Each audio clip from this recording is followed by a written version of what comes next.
আসসালামু আলাইকুম, সবাই কেমন আছেন? এখন আমরা হাতিঝিলে আসছি, সন্ধ্যা 7টা বাজে। কি সুন্দর বুট যাচ্ছে দেখছেন হাতিঝিল দিয়া, ওয়া অনেক সুন্দর। সারাদিন বনশ্রীতে ছিলাম নিজের বাড়িতে, তারপরে মৌচাকে মার্কেট করলাম অনেকক্ষণ। এখন ওইখান থেকে চলে আসলাম হাতিঝিলে। এখন এখানে একটু আড্ডা দেবো, গল্প করব, রেস্ট নিব, তারপরে বাসায় চলে যাব রিল্যাক্সে। একটার পর একটা বুট ছাড়তেছে দেখেন, ওয়াও।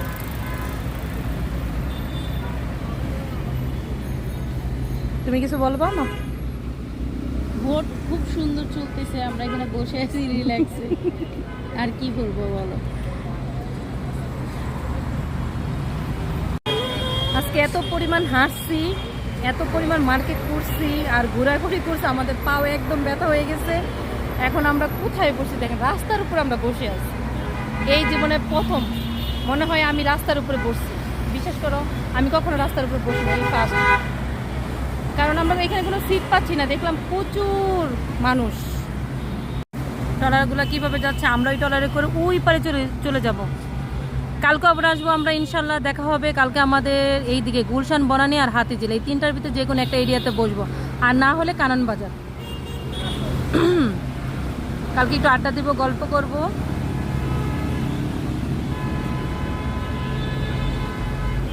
এত ঘোরাঘুরি গরমের মধ্যে, আজকে যে প্রচণ্ড গরম ছিল বুঝতে পারি নাই। কে কে হাতিঝিলে লঞ্চ ট্রলারে উঠছেন কমেন্টে জানাবেন। আমি তো বহুবার উঠছি, যা বলার বাহিরে। ঢাকা শহরের মতো জায়গায় এরকম একটা সুন্দর দৃশ্য, ওয়াও, অনেক সুন্দর। ওই যে ব্রিজটা যায়, ওই ব্রিজে, তাহলে চলো বাসায় যাবো না? হ্যাঁ বাসা যাবো, আর ব্রিজে যাবো। আর এনার্জি ফুরাইতেছে না, এইখান থেকে উঠে সরাসরি বাসায় চলে যাব।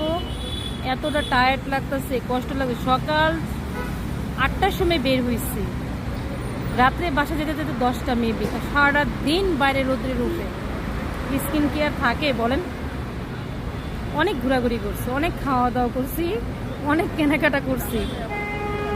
এখন ওই হাঁটতে হাঁটতে বাসায় চলে যাবে, আর আমি মেট্রো করে সিএনজি থেকে মেট্রো করে বাসায় চলে যাব আর কি। দুইজন দুই গন্তব্যে, ওই যাবে বনশ্রীতে, আমি যাবো উত্তরাতে। আমার আর মন চাচ্ছে না এখন আমি উত্তরের দিকে যাই, মন চাচ্ছে আমি এদিকেই থেকে যাই, কিন্তু কি করবো বলেন, বাসায় তো লুক আসছে। সবাই খুব ভালো থাকবেন, আমাদের জন্য দোয়া করবেন, জানি আমাদের খুব শরীরে এনার্জি থাকে, প্রতিদিন ঘোরাঘুরি করতে পারি, আর মজার মজার জায়গায় যেতে পারি, মজার মজার খাবার খেতে পারি, মজার মজার গল্প করতে পারি। আমাদের তো কোনো বয়ফ্রেন্ড নাই, তা আমরা দুইজনই